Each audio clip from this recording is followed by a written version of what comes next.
रमेश कुछ दिनों से रात रात भर घर से गायब रहता था। उसके घर वाले काफी परेशान थे। शाम को वो ऑफिस से आकर सीधा अपने कमरे में चला जाता और कमरा बंद करके न जाने क्या करता रहता। जब भाभी चाय पीने के लिए आवाज लगाती तो चुपचाप अपने कमरे से निकल के हॉल के कोने में दुबक के बैठा रहता और चाय की चुस्की लेते फिर फोन से खेलने लगता।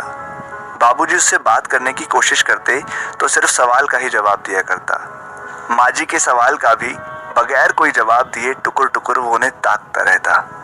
भाई बहन से बातें करना तो दूर, उन्हें आजकल देखता भी नहीं था।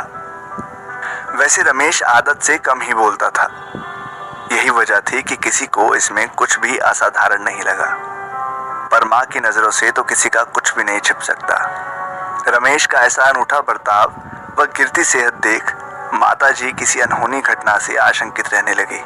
उन्होंने बातों ही बातों में कितनी बार रमेश से उसके दिल की बातें निकालनी चाहिए, पर सफल रही। रमेश की शादी की बात भी चल रही थी।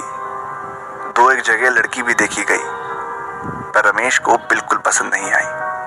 अब रमेश की वजह से माताजी बेचैन रहने लगी और माताजी की बेचैनी की वजह से घर में सबकी परेशानी बढ़ गई और अंततः सबकी रजामंदी से रमेश की जन्मपत्री पंडित जी को दिखाई गई। रमेश का शनि संकट में चल रहा था। इतने में पंडित जी ने घर वालों को एक ओझा से तांत्रिक अनुष्ठान करवाने की सलाह दी। रमेश को बिना बताए ओझा बुलवाया गया, अनुष्ठान रखा गया।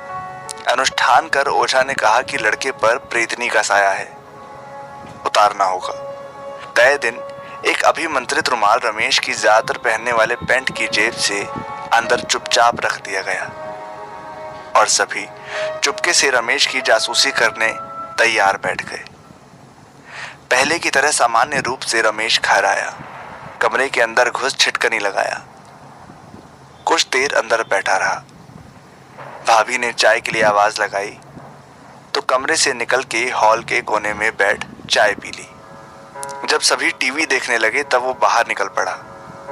रमेश के 2 भाइयों और पिताजी पहले से ही तैयार बैठे हुए थे। अंधेरे में चुपचाप के पीछे पीछे निकल पड़े। घर से थोड़ी सी दूर में एक अस्पताल था।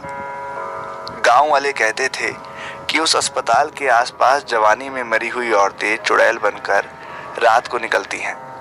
चांदनी रात थी, चारों तरफ सन्नाटा पसरा हुआ था।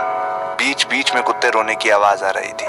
कभी कभार उल्लू भी अपनी डरावनी आवाज से माहौल को डरावना बना रहे थे। थोड़ी सी दूर उस अस्पताल से होकर गुजरने वाली पगडंडी से रमेश धीरे धीरे जा रहा था। तभी अचानक कहीं से सिर से पांव तक सफेद कपड़े पहनी हुई एक युवती लगा कि उड़ती हुई सी सामने आ जाती है।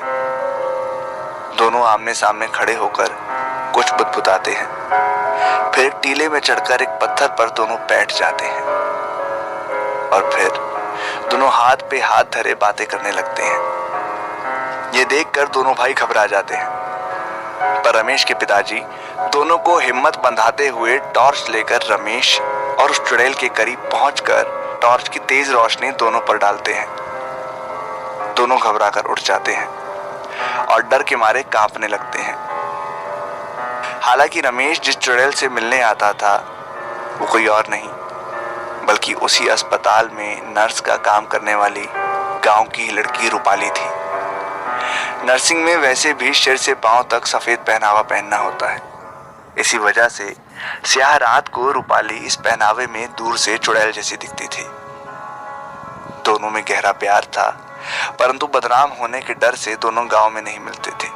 ऑफिस के वजह से रमेश रूपाली से दिन में नहीं मिल पाता था और जब रूपाली की अस्पताल में नाइट शिफ्ट होती थी, रूपाली कुछ देर के लिए समय निकाल लेती और तब दोनों इसी तरह तसल्ली से मिल पाते थे और कुछ देर के लिए प्यार भरी बातें किया करते थे।